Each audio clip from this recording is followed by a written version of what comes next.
mas não com privilégio, mas com competência, porque teve uma mulher que manchou o nosso nome, porque teve uma mulher na política que manchou tudo que a mulher vem fazendo de bom no longo desses anos. Então a nossa proposta é fazer parte, sim, da Câmara de Vereadores e representar não só como as mulheres, mas a família, os seus maridos, os seus filhos, e fazer um belo trabalho e fazer exatamente a representação que deve ser feita com competência, porque o que nós vemos aí é muita gente com muito discurso, mas quando chega lá, não faz o que tem que fazer. Muitas pessoas já estão de saco cheio de discursos apenas na época das eleições, mas quando chegam lá, nada fazem. A diferença entre os que estão aqui e os que estão lá é que nós vamos entrar para fazer.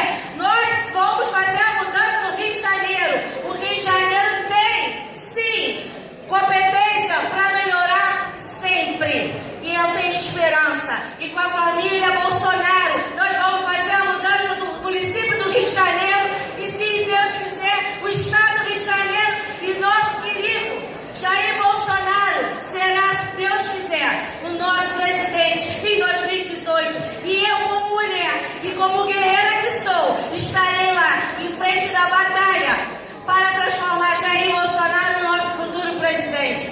É isso aí, mulheres na política, homens